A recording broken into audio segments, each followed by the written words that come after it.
Ladies and gentlemen, welcome to the Front Door Show, brought to you by Four Fantastic Events. You are in with DJ Prieto, and on screen here, I have my real close friend, DJ Mike Swaz, as I call him.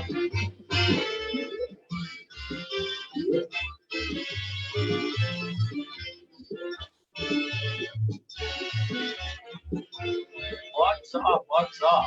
What's happening? So Mike, what Mike wants to do is get me for infringement rights. That's what he's gonna do. That's okay. That show's dead already. This is only for promotional purposes only. Yeah, I don't hold the rights to that song. How's that? Is that better? So it's common. What do they call that? Common copyrights. You know? Yes. So that's cool. He was my uncle. That was Desi Arnaz. Desi Arnaz, that's right. And ironically, people are probably going to ask why you dress like this and why you playing this. And so growing up, I met Mike many years ago, but I didn't know you were like one of the first Cuban DJs in Chicago. When I mean Cuban DJs, meaning Cuban DJ that was playing house music or disco dance and funk music. So it was right. kind of a shocking to a lot of people to find out you were Cuban. But in the sense that you weren't playing Cuban music, you were playing the other dance music. Correct. So why don't you introduce yourself before we get into all of that, and tell them who you are. Okay. Well, Mike Z, or Mike Swaz, as I was known for so many years. DJ at Janelle's for quite a long time. The one on Fullerton, though. Fullerton and Pulaski. Other than that, Excalibur, Polyesters, a Limelight Club, you name it. Every club that's been out there, been at it. Doing it for 33, 34 years plus. So started about 16, 17, about that time when I was a youngster, a young blood. So what got you into, okay, so growing up, you're Cuban in Chicago, and there weren't a lot of Cubans in Chicago. That's a fact, right? Yeah, Logan Square had a pretty big variety of Cubans. Also, there were some that were up north, like by Broadway, Ashland, and that area. So we were kind of spread out. You're right. Okay. There was very small group. Well, what I mean by that is that in the music you were playing wasn't Cuban music, right? It was not. Okay, so in your household it was Cuban music, though, right? That was what you were listening to. Oh yeah. Okay. Yeah. So why would you not go into the Latin music? Why did you go into the disco, funk, and dance music? I went to a house party with one of my cousins, and it was a basement party, and the guy was playing all this disco and funk, and I'm like, man, that's some cool music. And that's how I got introduced to it. Okay. And there was a shop, I don't know if you remember, there used to be a record shop on Milwaukee Avenue close to Ashland, and it had this big black speaker out in front, kind of like Liddy's record shop, but it was different, and all they played was like disco and funk there. And my first album that I bought was Royce Roy, Wishing on a Star. That was the very first album that I bought. Okay, so that was more Dusty's then, right? Yeah, but they still play a lot of the disco, like right. You, the Brothers Johnson, stuff like that. Right. So you're playing that. So how do you get into this? If you said 16 years old, what is your first thing you get? Turntable? Do you buy just the records, or you just playing it at a household, or what? How do you do it? It's funny because I used to have an old stereo system that my parents had with these two, and it was a Zenith Allegro. I don't know if you remember those. Oh my God. Oh yeah, going way back. So what we used to do is do basement parties and have like two stereos and mix the speakers around and pretend we were DJing. We're like, wow, this is cool. But then I got introduced to like a mixer, and it was a realistic mixer that Radio Shack sold. And I picked one up from a good friend of mine, Miguel Garcia. I don't know if you remember him. Um, he had a couple of songs out with Sunset Mobile Okay. label. So he sold me my first mixer. It was a realistic mixer. And then I went out to save money and bought the B2s, Techniques B2 belt driven turntables. Those are the hardest turntables to even spin on. Yes. You only could go so much speed on those things, you know? Yeah. Yeah, exactly. You're pushing it. You're really pushing that belt, you know? And from then I went into the D2s, which is even worse. Those direct D2s, you hit them and those things keep spinning, you know? Right. Because that's it. Like, Oh my God. Yeah. The first time I used the 1200s, I was like, wow, these are the Cadillacs of turntables. And to this day, they still are, if you Correct. find it. But I also remember as a youngster meeting Kenny, Okay. Kenny Jason and whatnot. So I saw the turntables he was using. He was using, I believe, the old 12s with the little pitch control, Mm-hmm. or the old 1100s. They were huge. They were monster. And these guys were doing fantastic work on it. And I was like, man, I could do that. So with a lot of years of practice and a lot of vinyl later, end up doing it. And it just kept going on to that. And to this day, I don't remember actually how I stepped into Janelle's and audition. I must have given Al a cassette or something. Nah, You you know, bugged the shit out of him. Probably said, please, let me. probably. You know, I probably did. I probably did. I probably did. I was like, you know, this pesky little kid going, "Hey, man, you gotta hear, you know, tugging on him. You gotta hear my mixes." But you know what? It's fun. It's funny because I used to live by the first Janelle's on Irving. I used to live on Okay. Kimball Berthold. So I used to walk over there, you know, on a Saturday night. And I remember Al's dad at the door, his mom, and Al. And I remember stepping in, and that's how I met you and Mario, Right. you know. And, you know, I remember one of the songs that I ended up getting later on was Melody Stewart, Get Down, Get Down. That Mario used to play there a lot, along with I know I'm getting a little far ahead, but Billy Ocean, Stay the Night, Tonight, yep. you know, and those were some great hits. And then I was like, wow, this is some cool music. So I don't know how I ended up on Fullerton, to be honest with you. Well, okay, so yeah, you're a little ahead because you're talking about you're 18, 19 years old when we met you, but Mhm. between 16 and 18 years old, how do you gravitate to become an official DJ, or how is it that you And, said the neighborhood or family outings and stuff like that? yeah, house parties, and just kept going to parties, house parties, And and taking note, taking note, taking note, hold watching. on, Mike, let me get my confeco leche here. Okay, hold Oh, rub it in, rub it in. It's a big on. cup. Yeah, yeah. Mhm. Look how big that is. Ooh, wow. Oh, yeah. Too late for that for me, because then I won't be able to sleep. Well, believe it or not, guys, we're interrupting his sleep time. He wakes up real early, so thank God that you're doing this anyway. Thank you very much. Oh, But no. No. but I'm sure a lot of people want to hear your story, honestly. Okay, sure. So you're doing all these kind of family functions, and you Right. decide to record a mix. Is that what it is, or record some mixes, and you want to give it to Al? Was the kind of that your first? Yeah, yeah, yeah. That That's was exactly what happened.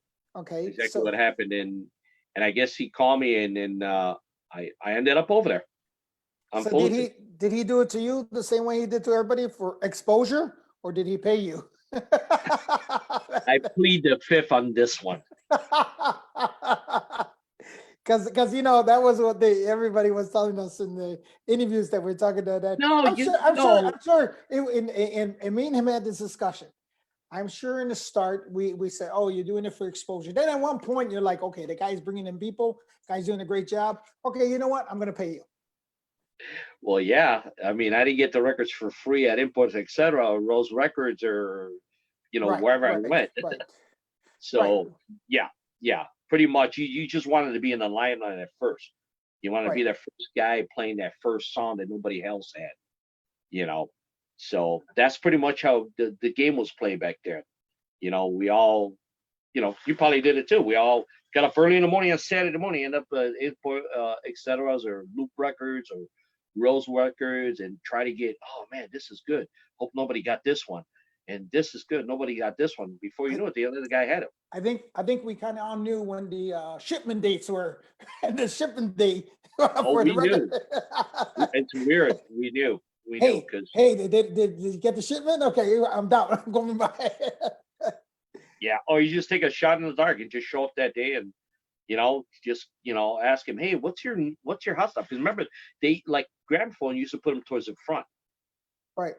like the new stuff. And hey, what did you get this new? Oh, I got this and I got that, and you might want to check it out. And I go, well, how many you got? Well, I only got 5. And I go, well, let me get one. You know, and Right. of course we always try to buy doubles. To do our tricks and phasing and you know. So you start DJing at Janelle's, and are you one of the regulars of Janelle's? Is this what's happening as far as like one of the opening DJs? Are you like the middle DJs, or because I seen your name quite a bit of the posters on there? No, I was one of the regular ones. I Okay. was the regular ones. That was there for quite a while, and I mean, you're talking opening up at whatever 7 at night or 8 at night, and Mhm. playing all the way through 1 in the morning. And every now and then take a break, have somebody else come in and give you a break or whatever, bathroom break or just a break. But yeah, I'm pretty much I was one of those DJs that I was used to playing straight sets all the way through, starting at 7 and finishing off the night. And you're talking about when Al didn't have anybody like come in as a guest DJ or anybody as far as, so you got to No, meet. sometimes there was people, that were there, like Sly or Martino, and they would come in and do a set, whatnot. Um, there was nights it was myself and Tony Gogo. Okay. So we switch off on and off. Like he'll have a Friday, I have a Saturday. We switch off. Hey, next weekend, can you do Friday because I got something to do, or can you do Saturday? We would switch off. So, All but right. for the most, go ahead. I'm sorry. So at the time, you got to be involved, I guess, playing the music for all the dance groups as well, right? All the colitos, That was every night. that was, That I was mean, every weekend rather. Yeah. were you one of the guys that would put, because I know and maybe I'm asking the wrong person, but were you one of the guys that would make those mixes for them? Did they ever ask you to make those, Not that I recall, because to be honest with you, I was known for doing a lot of high energy and a lot of drums and stuff like that. right? So I kind of knew I would experiment with them and I would say, okay, I'm gonna play this, see how they react. And as soon as I see them go crazy, I go, oh, okay. So that's what they like. I'm gonna continue with that. And every weekend I would try to come up with something new to continue on having them, get excited and do their dance acts and their battles or whatever out there and whatnot. But as far as making their music, I really didn't. I really didn't have to because I was playing exactly what they wanted. Right, because I remember the routines, and they would Mhm. do some, like they have the pre-recorded routines, and they do like a song after song after song and stuff like that. Right, right. If Yeah. I was wondering if that was you were one of the DJs that would do it for them because you were always playing for them. No, no, because pretty much they knew they actually knew what DJs, what style, and what they would play. They knew, okay, if so and so was going to be there, they knew what kind of style was going to be played through the whole night. You know, more or less. So, and I like to change it up. I didn't want to keep it predictable. I don't like being predictable. I, Right. I want to I want to be unpredictable where I could just throw, I could be throwing some drums and all of a sudden I'll just slow the record down and put heartbeat on. You know what I mean? Right. Just to throw you off and to do something different. So you're at this time. This is like 1986, right? Am I correct? Kind of into Janelle's. hang on, let me look at my files. He's got files, ladies and I gentlemen. have files here. Let's see. He's got them by. Let's see what I got here. Oh, okay. Hold on. All right, let's Remember, see. remember, I'm doing this out of memory. I'm not doing this. I'm not reading anything. Okay, here we go. This was 86, 84, Okay. 83. Oh wow. Yeah, quite a few here. Quite a few here. Oh wait, I found another one. I got more on the disc. Uh, this was Was that Janelle's 83, 80? I got these. I have these actually on disc, Okay. courtesy of a good friend of mine that has these posters, which Al still has holding on to them. And I know Al, you're listening to me. So, but anyways, and I wish I would have kept a lot of the old posters I have from back in the days. I think we all do. We all, you know, if we would have had the technology we have today, like with Facebook and stuff like that, there would be so much even videos and stuff like that. Who? Oh my God, yes. Yeah, we're recording everything on beta back then. So you Oh, know, and, yeah. and I mean, and on a personal, do you remember when we did the floor masters there, the breakdancing? Do you remember Yep. that? Do you remember that? Because Yep. I remember that was, you know, and asking instruction. Okay, I need you to play Tommy Boy's this song, or I need you to play Right. Confusion, or you need to play. You know, I remember Right, that right, was the. right. I told Al I had to remind Al, but he kind of didn't. And I understand why Al maybe didn't remember, because as a promoter, sometimes you have to be at the front door. You're not seeing everything that's happening on the dance floor. So Right. there's, you know, especially if it's a busy night, you're so concentrated on what's happening on the front door, because you Right. just want to make sure that you're, you know, everybody's coming through and there's no issues and people are asking this and that. But I remember that I think our first show, we did a kind of a collaboration with the Floor Masters and the All Stars. That was Troy was in there. There was a Thing had did. So we did a beat it routine. Basically, it was like the poppers against the freestylers, against the breakdancers, and the Right. you know, and up rockers and stuff like that. And I remember that was. But I remember you being there. I remember you being in the DJ booth, and you were kind of in control of the music, and we were kind of giving you the okay, Directions. this is how it's good. And I think we practiced there a couple of times, you know, just to do the layout as far as dance floor. Because I remember being there when there was no, you know, there was no crowd in there. Right, right. So I was gonna say, if you remember, that was, I think, in 1983. I think that was the year that the Al showed me the poster, 1983, that we had the breakdancers. Okay. Did you? Because since you were there, you witnessed it. You've seen the breakdancers and you see the dancers. There were both scenes going on at the same time. There were these guys breakdancing and some guys, you know, dancing freestyle and stuff like that. Right. When Janelle's shut down, where did you go after that? I believe I just kept doing like private gigs, and then I ended up. At one point, I was at a Mirador with Kenny and Julio. Okay, I was there too. Lugo. Yes. In Lugo. So I kept bouncing around doing, you know, like Northwest Hall, Centrum, you know, places like that. With Pablo? You know, I vaguely remember he, you know, he obviously he's younger than me. How's that coffee taste? The Café con Leche tastes great. Awesome. No, anyways, but yeah, you know, and then from there, I just, I probably took a little bit of time off and just did like private gigs and whatnot, or where promoters were doing parties, not clubs. And I would go every now and then and check out Al's other location, the one that was on Lincoln. Then I stopped at the one that was Alcatraz over there. Okay. Then I checked that out. And then years later, I got hooked up with Polyesters. Okay, so they break down that, because that was pretty big.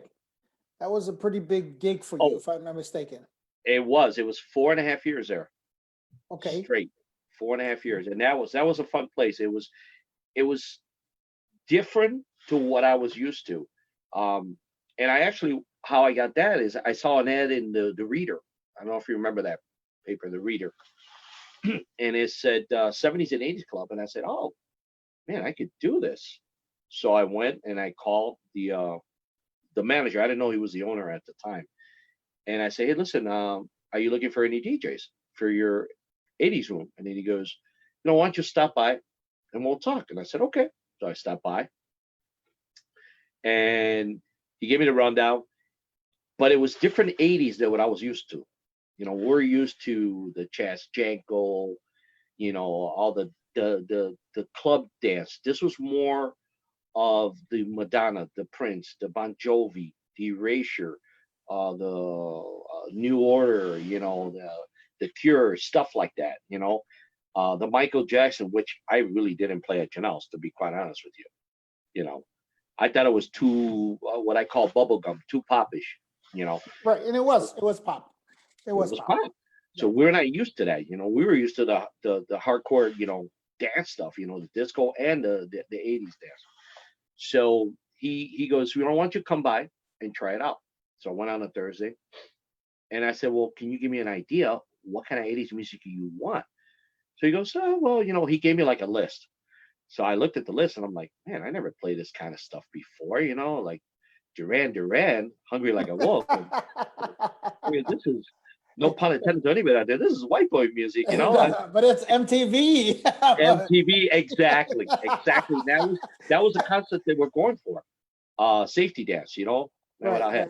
I mean, I play that every now and then, like at Janelle's, like at the beginning of the night. I will play that and Jaja Google. Right. And that was the beginning. It's dance music. Yeah, beginning exactly. That with the Tom Tom Club, stuff that was slower. Tina Hardy. Right. I mean, Tina Hardy, Tina Gardner, Heartbeat. Stuff like it, kind of working up to Junior, all that stuff. But anyways, at this place, it was more of that, and I said, okay, I gotta, I'm gonna play what he wants. So Thursday night, I played. He loved it. And he goes, why don't you come back Friday, tomorrow? And I said, okay. So I went back that Friday. Now, mind you, this was all on vinyl. I had this all on vinyl. I didn't have any CD booklets of this stuff. It was all on vinyl. So not knowing that the two other partners from New York, because they had, Polyesters was in New York, in Florida, in Las Vegas, California, and Chicago. I didn't know that. I thought I was just here. So the two partners from New York came down and they checked me out. And they just looked at the guy, at the other owner, the guy they hired me, and he goes, keep this guy. And this is like their second week that they had just opened. So from there, it took off, and I was there Thursday, Friday, Saturday. Dude, that was like 4 years of that. I was exhausted.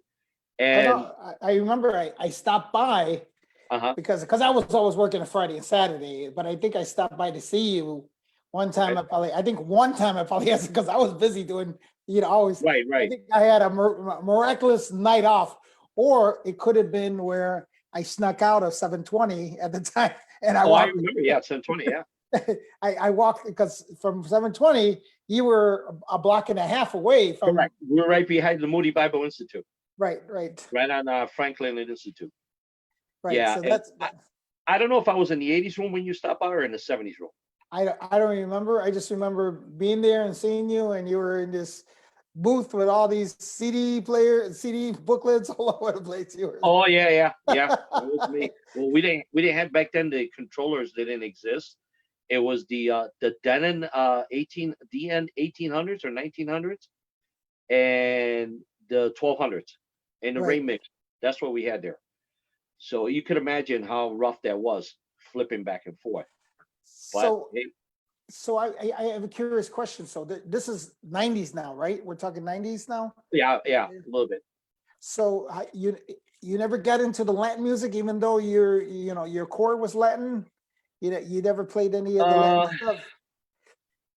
At one point at K-Dron. Okay. With Marcelino Ramos. At one point. But that was about how much later was that? Was that after Polyester or during the same time when you? No, actually, that was before Polyesters. Okay. That was. That was Okay, that's because I know Cadron was way before Mambo Cafe, and so that's what correct. Correct. that's Cadron. So that was, I want to say that was 1991, if I'm not mistaken. Yes. Yes. Cadron. Remember, I'm doing this by remembering. I'm not, I don't have any Very notes. good. You have a good memory.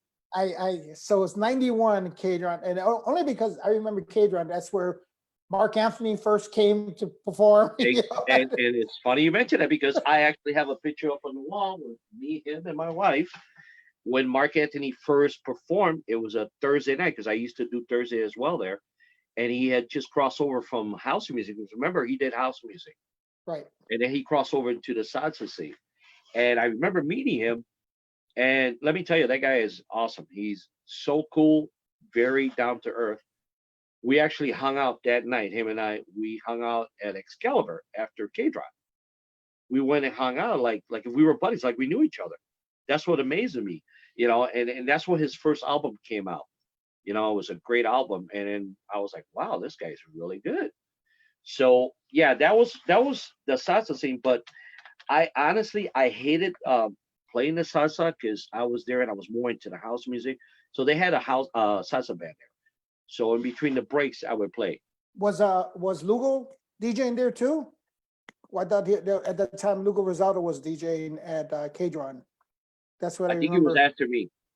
Okay. I think it was after me, or at some point he was in there. There was because the concert was Martin Zayas was there with me. Okay, Martin Zayas, yes. Because if you said Marcelino Ramos, so did Marcelino Ramos hire you as the DJ for the event? Is that why you were the DJ? Because I think Lugo was hired by Felix Cardona to DJ No, for Felix wasn't involved. He wasn't there yet. Marcelino's way before. The guy that owned that place was a Polish guy. Okay, all right. So he It was just a Polish club. Okay, so Marcelino Ramos just rented the room, and Felix. Yeah, he was a promoter. He was a Okay. promoter there for Thursday, Friday, and Saturday nights. Okay, so that's what. And yeah, he had hired me to do the dance music and to play some salsa and stuff in between. But I was like, I'll be quite honest with you. I was like, man, you got a salsa band. Why do you want me to play more salsa? Well, it made sense. Yeah, let me play the old school dance music to give people a different flavor and give them a break from the salsa. Then they're gonna want to dance even more salsa when the band comes out. So, right. But that was a good time over there. It was a nice place, very nice place. So and then that's when when Cadron finished, that's when I crossed over and I went into polyester. Okay, all right. So that now we know kind of time frame. Yeah. So here you're at polyester. Are you doing any mobile gigs at this time? Are you doing any? Did you? No, I just do every now and then with Mikey O does the stuff at Joe's Live, and Okay. he hires me to do one of the events, and then I go ahead and do it. Right. Yeah, I'm more into the family and work, and putting my mixes up on SoundCloud, and that's pretty much it. So polyester, you're doing and you're doing the 80s now. Because of the MTV movement per se.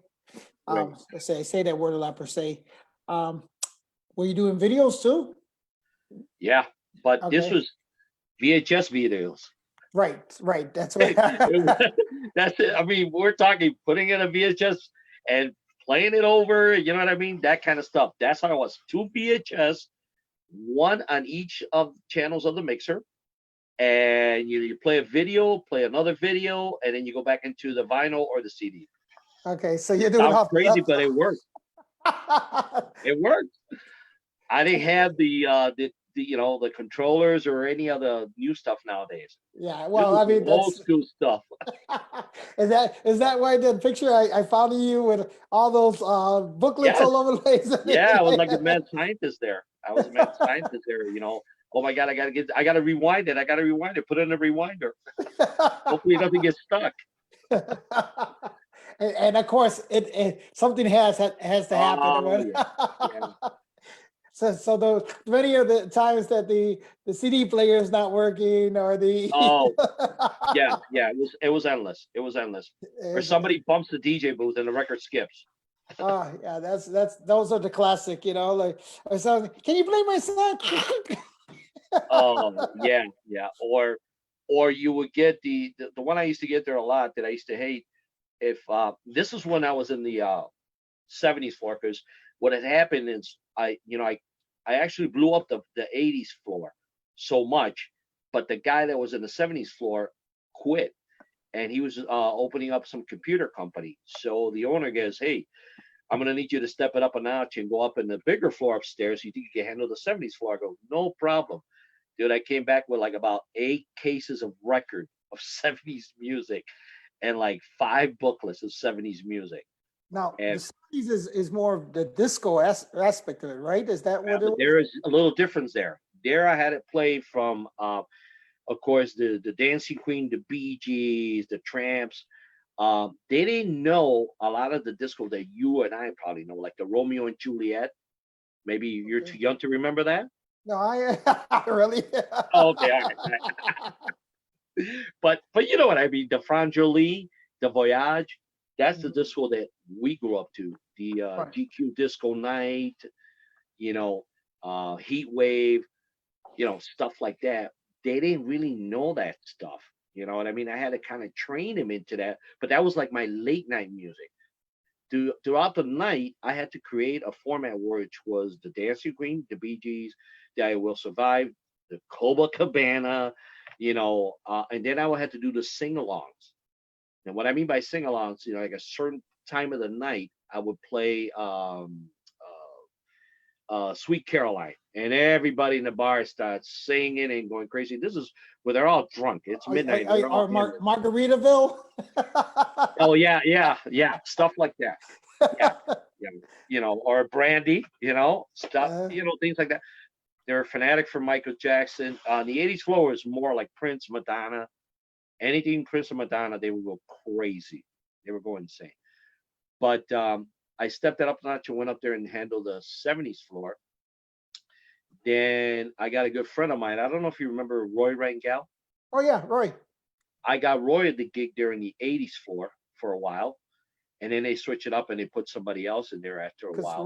Roy used to DJ with me at Malo's. Oh yeah, That's it. California in what is it, 16 or 18? No. Archer Avenue by Archer Wait, you're between talking about Quinn Street? Quinn Street. Yeah. Excuse Oh me, yeah. Quinn two. I'm sorry, Oh, Quinn I two. was gonna say Quinn too. I'm sorry. Milo's is California. Right. No, but Roy used to DJ with me over at Quinn two. That's what I meant. That was Correct. Yeah, because remember I used to go over there once in a while too, and hang out with you guys at Quinn Street. Number right. two. I don't remember number one. I was never at one. I don't think there was never number one. I think that was He a just Don just made that up. I think that was a marketing ploy for like, oh well, there's one, there must be two, must I, be good. Yeah. I think he did that. I can't remember. I can't remember. I'm so shocked that I remember his name, Don, the Yeah. owner. Well, no. Actually, there was a one, and this is what Don told me. Don tells me it was a lesbian biker bar when it first started. Quinn one. Oh, That's exactly, yeah. That it was that when it I don't think he owned that, but they got shut down, and then he decided to do this Quinn two, and right. then that's where but he did tell me. I think now I remember it was a lesbian biker bar that it Oh was wow. Okay. like Okay. two streets down the street or something like that. But it was like Okay. just a bar. It wasn't even a dance room or anything like that. Well, Quinn Street 2 wasn't really a so-called nightclub. It was real small. It wasn't that big. No, but it had had the bar in the front, dance It's a floor dance in the floor in the middle. middle. Yeah, Yep. and then it had the seating in the back. It was basically an apartment converted into That's what it was. it was an apartment building It was converted. the living room, dining room, and kitchen. Yeah, exactly. That's And what it and we were in the dining room in the DJ. dining room, because that's what the DJ booth was, to the right when you walked in. Yep, Oh, well, I remember that on the top. on the top. And then it kind of stair stepped, if you remember, because the bar was Yes. down below by the bathrooms or over here by the dart machine, and then you Oh, yeah. walk up kind of stairs, and there was the dance floor there, and there was the DJ booth there, and then you kind of walked up another stair, and there was Right. the seating in the back Yeah. part of it. Yeah, so I remember. And when that place closed, we used to, I don't know if you did, but I used to go afterwards to the alarm, Yeah, fire alarm, the fire the alarm. fire alarm. Yeah, there was an after set place. Yep, I couldn't believe it. I would get home like 6 in the morning. yep. And Joe Rodriguez used to DJ out there, and then he was saying Rich Morales was saying that they were out there DJing over at the fire alarm. At the fire alarm. Okay. Right, correct. That was on Cicero. Austin, Oh, Hostel, was it? Austin, and by Oh, Ogden Austin. Yeah, Avenue. yeah, yes. I thought it was on Cicero. It was Ogden Avenue, by 31st and Ogden Avenue. Correct. So, So, but yeah, pretty much like I said, polyester was a huge part. I got the privilege to go down to St. Louis and open up a polyesters over there for them. wow, Yeah, nice. yeah, it was huge. I've never seen a mirror ball that big. I mean, I don't know if you remember the old gas stations. What was it? They had that big ball. What was it? 76 or that old gas station? They had that big ball. It was like an orange ball. Oh yeah, yes. Was it 76, yeah, 76? 76, Okay, yeah. the mirror ball that they had in there was the size of that. It Oh, was the shit. biggest mirror ball I've ever seen in my entire life. This place was a huge warehouse. So I had the privilege to go down there, open it up for them, and then do the auditions to hire the DJs for down there. Oh, So wow. yeah, they entrusted me a lot as far as the music and the getting the DJs lined up and whatnot. Well, I'm sure because you're dealing with the three forms of music, being the VHS, being the CDs and the vinyls, Yeah, and the yeah, way to work the DJ booth, they probably said, you know what, this guy's got the formula down packed, and let's send him out there so he can work the same formula and have the right, DJs do his exact same formula. right. Basically, having the 12 books in front of you and the vinyl all over the place and the VHS, like, Oh yeah, yeah, it worked. It was kind of sad when they shut down. I mean, I got a phone call and they said, "Hey, come pick up your vinyl, man. We're shutting down." I was like, "What?" Yeah, I left work in a heartbeat. so I went there with my what year was this that they had shut down, or did they? oh, I want to say it's been 10 years ago already. It's been Oh, about wow. 10 years. Okay, Yeah, so about 2010 then. So that was a long or run for them. a little bit more than that because yeah, more or less, yeah, more or less. Okay. So I remember getting the call, and then I went down there. I had a minivan at the time, Toyota Previa, and I went down there, man, and I just started grabbing my crates and stuff and throw them in the van. You know, so it was incredible. It was a good run. It was a good run. So I still keep in contact with one of the original owners, the guy that used to be one of the owners. He's So doing very very well for himself.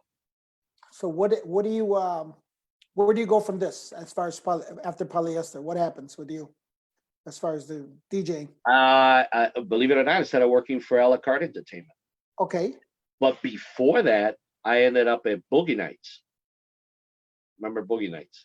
Refresh my memory on that one. They had 3 locations. They had one in Lombard, one in Okay. Schaumburg, and the old Walter Payton's Club over on Milwaukee Avenue in is that Libertyville or is that Wheeling or Okay, now that you mentioned, I remember the commercials. They used to have those little commercials on the radio, Boogie Nights. correct, correct. Yeah. That was in the suburbs though. That was in the Yes, suburbs. it was. It was. Good. It And was. that's why I wouldn't remember too much of it because I've never went to any of the Boogie Nights clubs. I was always kind Well, of stuck. they were okay. To to me, I think they try to copy polyesters. They Okay. tried very hard, but they didn't succeed. They didn't succeed. Their format was nowhere near what I was doing. Nowhere near. And I didn't last long with them because I couldn't. I wanted to use my formula Hmm. and bring what I had to the table to them. And it's just like it wasn't being accepted. They wanted to go with their formula, I'm like, you need something fresh. You need something that worked for us. And they knew it Well, worked for us. well, I think what was happening is you mentioned the three towns that they had opened up, and I think they thought, oh, these metropolitan areas are starting to get busy in these Libertyville or it's like, hey, Schaumburg, Aurora, let's go ahead and make what is successful downtown. Let's make a downtown version in that particular suburban downtown. So I think Right, but they to me they weren't successful because they were not using the formula that we use downtown. They were using a different concept, which was way off, and I didn't think it was. It might have worked for them, but I just didn't. I didn't feel it was right. That well, was a obviously it didn't work for them either because they're not open anymore. oh, So well, no, they shut down pretty fast, and then they changed yeah, their names to I forgot what other clubs, and that didn't work. And right, right. That's what well, so clubs come and go.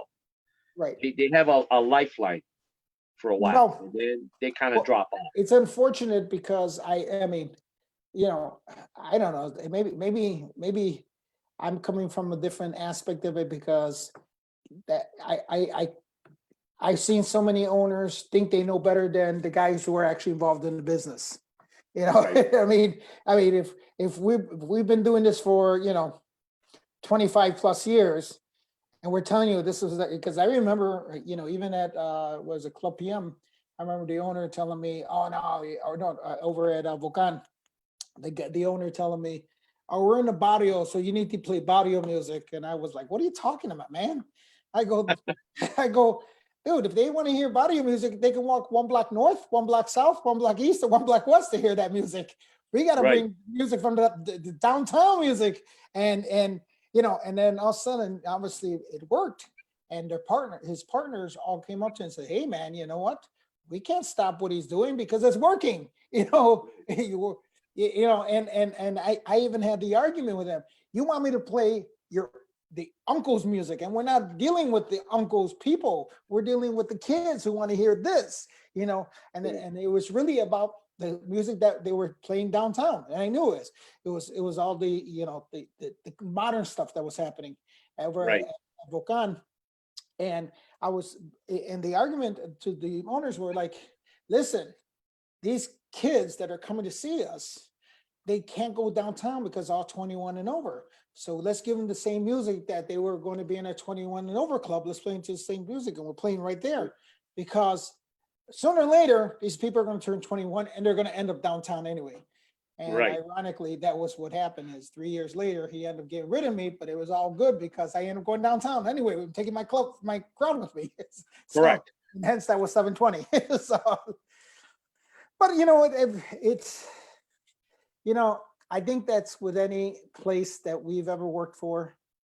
Um, I wish that we never had to tell the owners, we told you so, because 9 out They of did 10 it to times, themselves. yeah, they did. They cut their nose, spite their face, Correct. and it just Correct.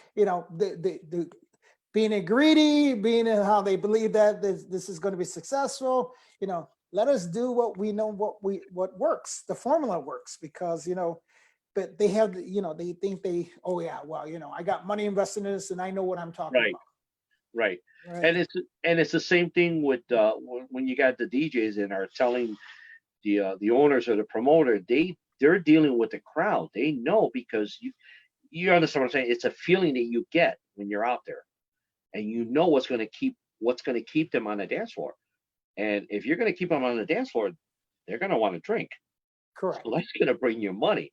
So I hated some of the owners that were like, oh no, we'll play this and play that. Well, if I play it, the dance floor empties out, and you get people giving you dirty looks and oh boo, the DJ sucks. Well, it's not me doing it; it's what he wants me to play, not uh letting me do my job. Harv Roman said, wasn't Peyton's place called Studebakers? Studebakers, Maybe that was after Boogie Nights. Maybe that's when they yeah, changed yeah, it. yeah, yep, Okay. that So Harv, was. That's right. and then you got Louis Rolling Rivera saying hello to you too. Hello to you too. So yeah, they're just so after you work in Boogie Nights, you're no longer polyester. What happens with you as far as I end your up going to a la carte entertainment, okay, and then I'm okay, working at Excalibur, Visions nightclub, the famous Freddy's, the Alumni Club, Deja Vu. Every weekend we got a schedule faxed to us at whatever location we're at, So the following weekend, you knew where you were going to be at. So they bounced me around all the places. So All the, but you didn't have one particular place. They just had you going. no, There yeah. was about how many DJs were doing this kind of rotation? How Oh many? my God. I want to say at least 20. Wow. Okay. At least 20. They had a pretty big repertoire. But Okay. ironically enough, there was another guy named Mike Z. So we had this little, I don't want to say conflict or war, but oh no, I'm Mike Z. No, I'm Mike Z. No, I'm Mike Z. No, I'm Mike Z. So people were getting us mixed up because I used to be like at Famous Freddy's in Mount Prospect, just not that far from me. And one guy come up to me, he goes, "Well, you're not Mike Z," and I go, "Sure I am." And the guy goes, "No, you're not Mike Z," and I go, "Well, there must be another one." I didn't know at the time that there was. So, but he was more like a White Star, which was also owned by a la carte Entertainment, which I spun there once or twice. And he was more like the club downtown, and then they wanted me to do the concept of the downtown music that you were just saying down in Fox Lake. I remember going to Famous Freddy's out in Fox Lake. I don't know if you've ever been there, off of Route 12. No. Yeah, that was interesting. I walking in there, and the DJ booth looked like you remember the movie The Bruce Brothers where they had the chicken wire? Correct. Yeah, that was kind of like that. And I remember that they wanted me to do that downtown concept. Play all that Ivan Dali, all that Castles in the Sky, all that high energy, Darude and all that stuff. So I said, okay, I'm gonna pump it up with this. And there was some girl that wanted to hear, I don't know what it was. It was some rock song, and it was already midnight and it was packed, and I had the floor packed, and I said, I'm not gonna play that right now. That's something I would have played maybe at the beginning of the night, but right now I'm not gonna do that. And she took a swing at me. Oh Oh, my God. and she was a big girl. She was a big country girl, and she went and took a swing at me. Lucky the bouncer was there. I was like, "Whoa, what the hell?" And I just called the guy that used to set us up for these locations. I go, "Dude, don't put me down here anymore. I no pun intended. I don't want to deal with these Beverly Hillbillies over here. You can't put me here anymore. No, no, no. You're like a king over there. They love you." And I go, "No, they don't." So, but They love to smack you. well, yeah, they were intense over there. Yeah. So, but then I came back down and ended up at Excalibur, Visions. I don't know if you remember Deja Vu on Lincoln Avenue. Hmm. Yeah, yeah, I Yeah, that remember was a that. cool spot. I used to love playing there. Alumni Club on Rush. Oh, I forgot to mention also back in the days, I also spun at the Mars Bar Okay. with Jesse Velez, the late Jesse Velez, Farley Keith, and Steve Sil Curley. Well, that was during the time when the El Mirador and all that stuff was happening. It was that kind of No, that. it was after that. Okay. It was way after that because that was the time when you had I want to say when the warehouse was kind of finishing Okay. or the power plant. Remember those two places? Right. It was kind of like that era, you know. So I'm sure you remember the Mars Bar. Yes, I do. I do remember the Mars bar. Yeah. So I remember, like I said, I remember spinning there with Jesse Farley and Steve Stilker. Nice. So Nice. yeah, that was a nice spot too. As a matter of fact, my brother-in-law's brother Alex Rojo, they used to supply sound for their sound set. They had their sound system in there. That's how I got that gig.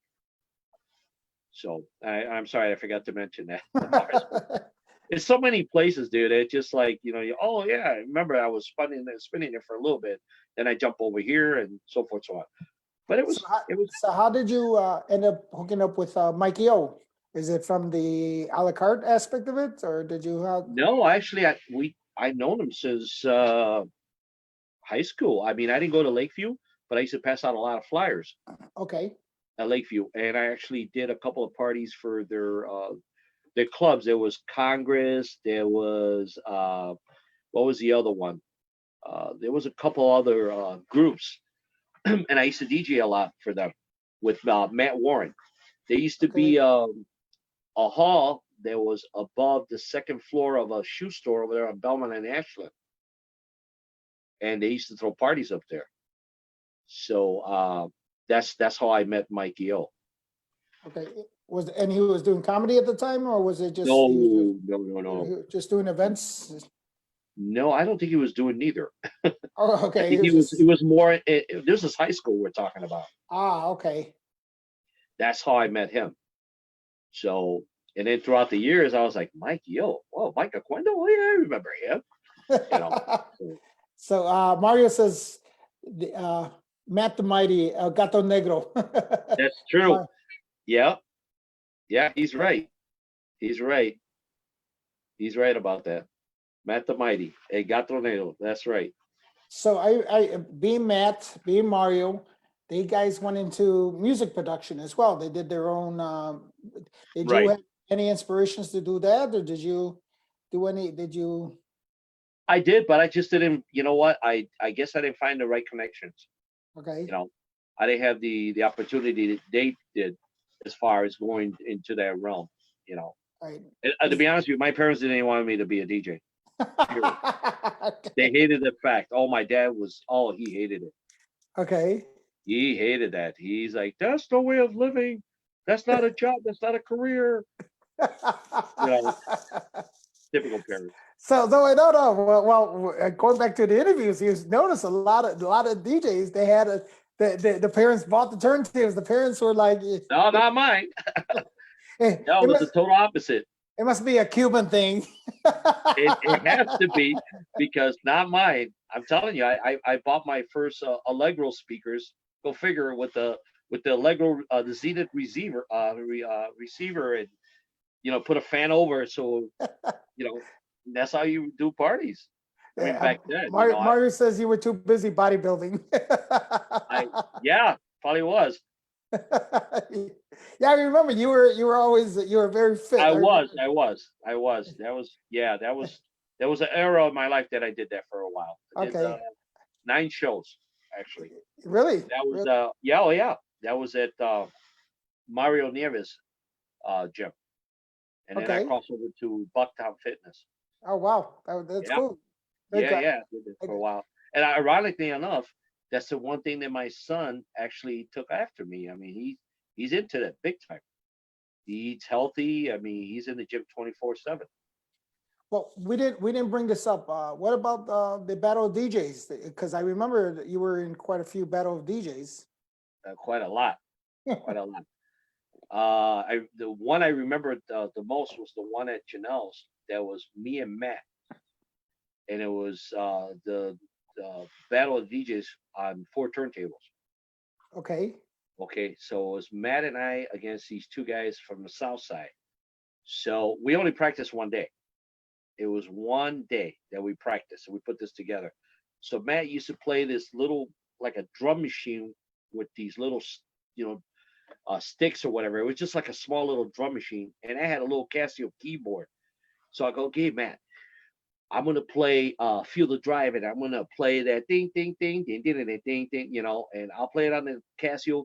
Then we'll switch over to the next song, and you can play the drums on your song. So that's how we did it. And we won that battle. I remember it was a 6 foot trophy that we won. bigger, taller than you.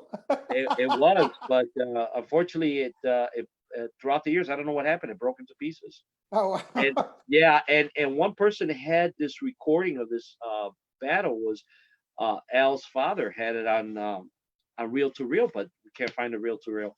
oh, too bad. I wish I had that mix. Oh You know, wow. Oh. yeah. So So we you used to do up. so you Uh-huh. won that one, but how many other battles did you win? You got trophies? What Oh, from? yeah, I do quite a few. I'm looking at them right now. Quite a few, a couple of plaques and stuff. A lot of battles at I want to say Centrum, Northwest Hall, Da Vinci Manor, the Ecuadorian League Hall. Remember that one Yep, yep.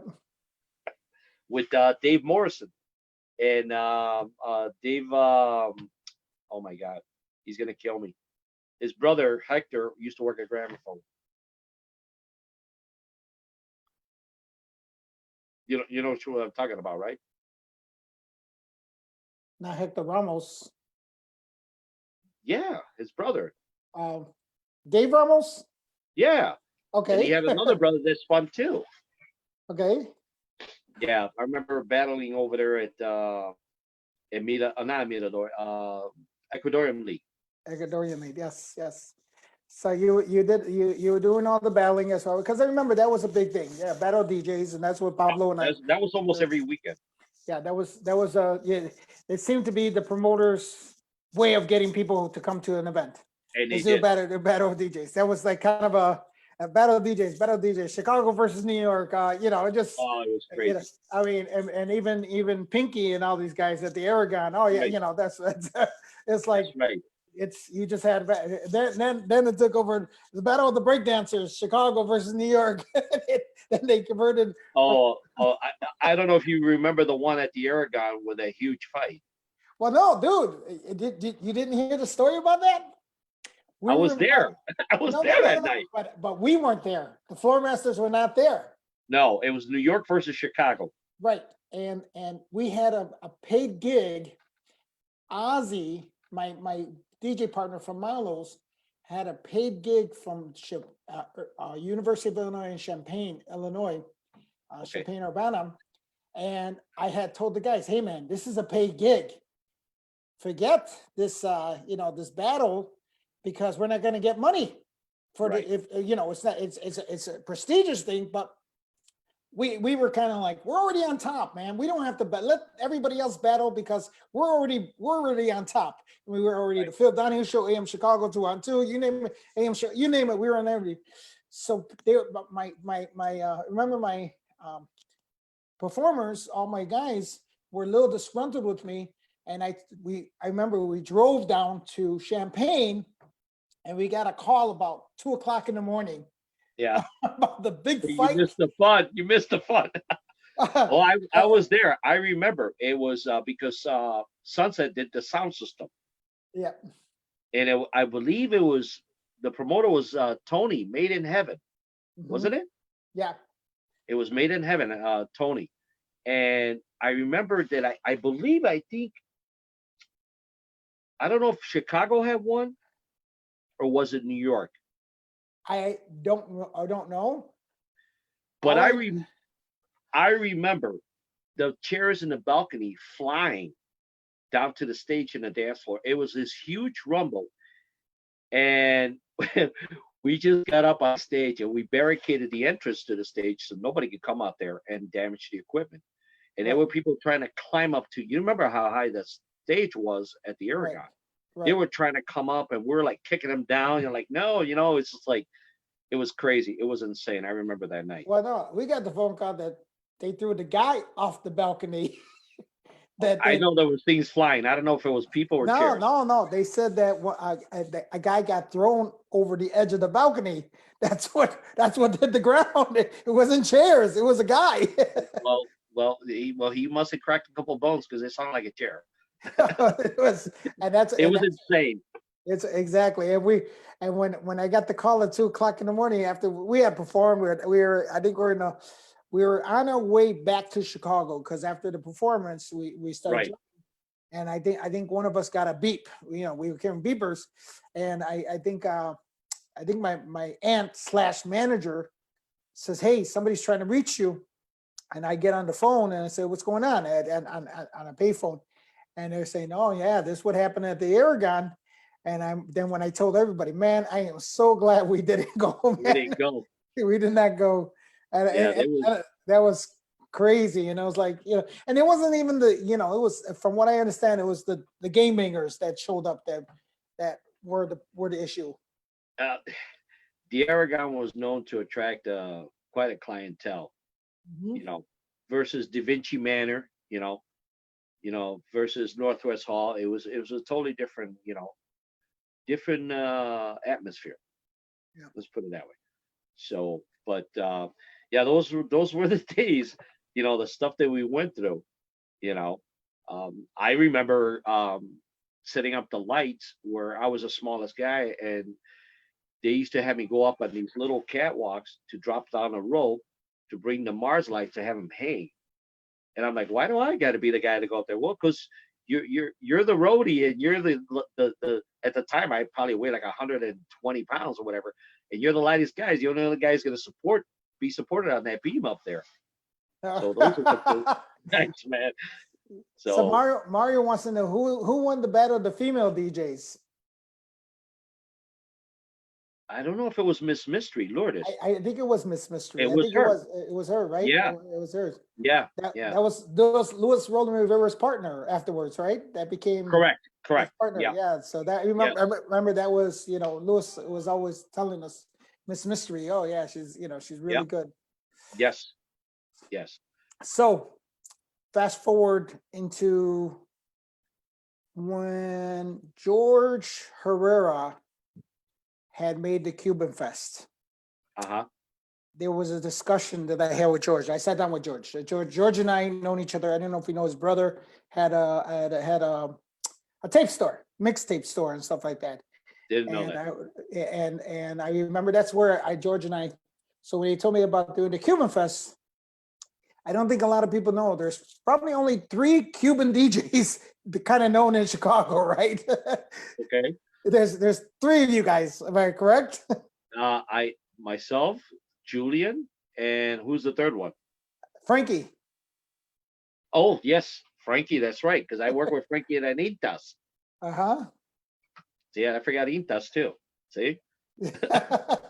So you 3 were the and none Right. of you guys did any Latin music. It was all you guys all did dance music. Yeah. Yeah.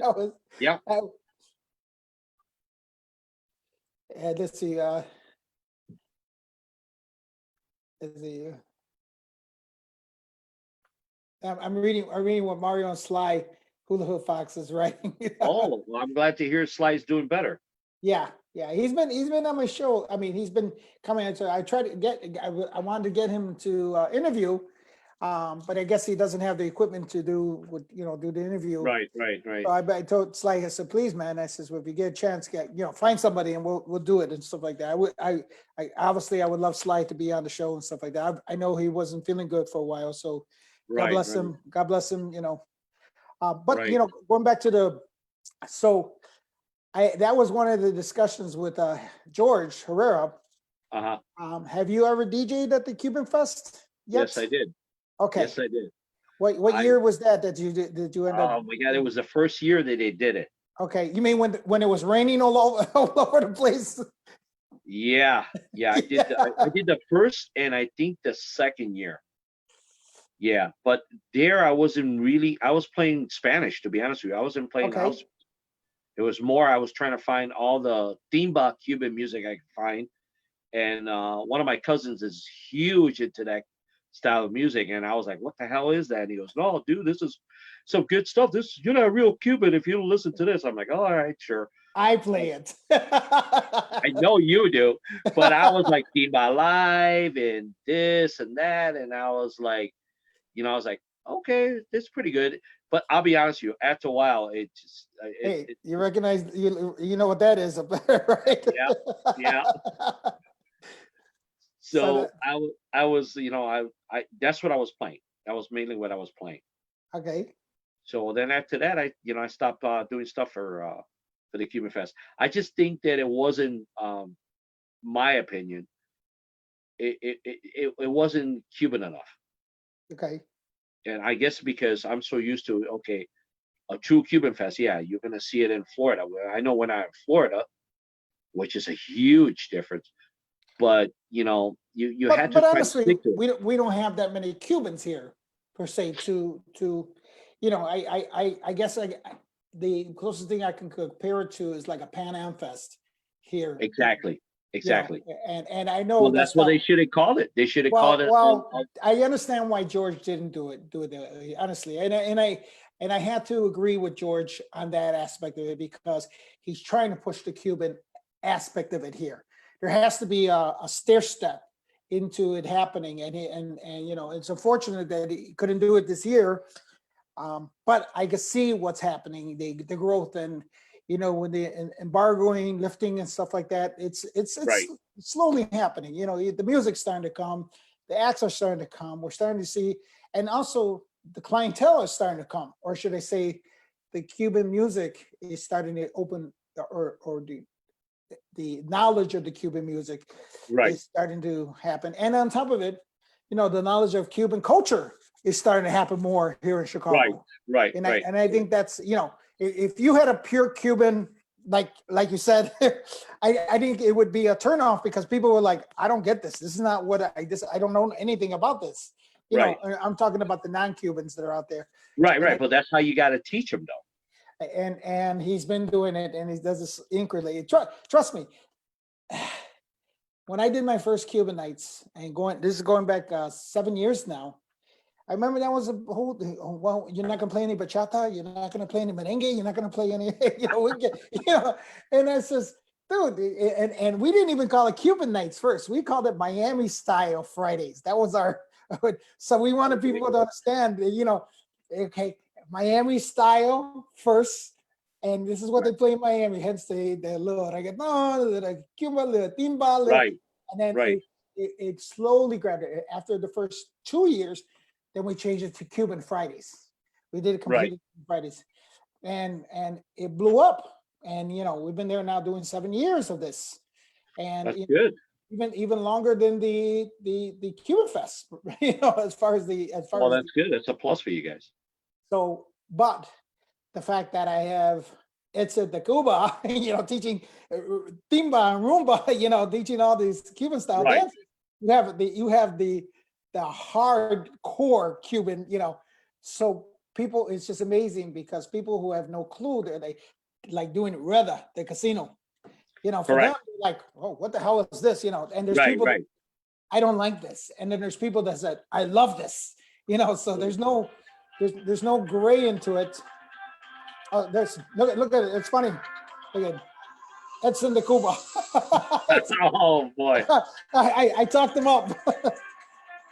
I talked him up. He just maybe he's he's like listening. Beetle. He's like Beetlejuice. You said his name 3 times. So But you know what? Let me tell you something. Even though I don't play per se the music, I love the music because that's what I grew up with. That's yeah, within my blood. You understand what I'm saying? So it's something that you can never take away from me.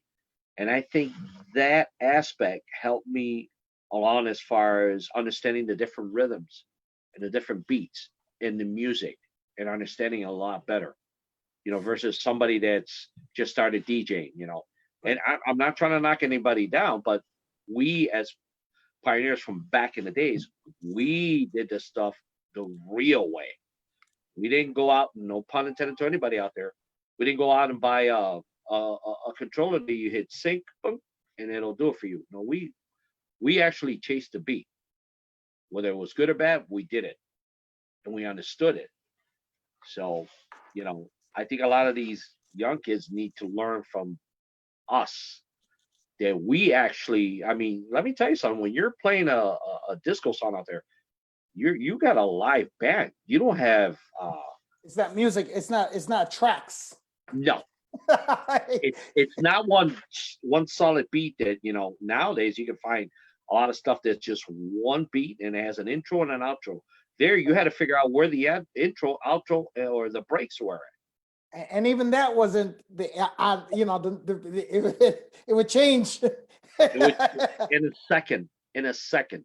Yeah, That was the hard part about doing the disco music because that's got to be the original. That's got to be the hardest stuff to really mix. You really had to have an ear for it. Yeah, because they would be like dun dun dun dun dun dun dun, and then you're Exactly. like, God. Exactly. So I remember. Hey, we're going past time, and I know you got to get okay. up and stuff like that. But any last words you want to say to people? Also, Mr. Wonderful said hello, by the way. Oh, hello to you too, Ed. So No, you know what? Just hopefully everybody's doing good with everything that's going on right now. I just hopefully we'll get back to normal at some point. And we could see each other soon, like we did last time at Joe's Live. And I think we need to do the, get that collaboration together with all of us, Yep. So, and hopefully it goes good for your silent picnic thing you were talking about. Thank you, thank you, thank you. Yeah, Pablo and Stacy, all the guys that are, Julio Sierra just joined the group of guys as well. So he's going to be part of it too.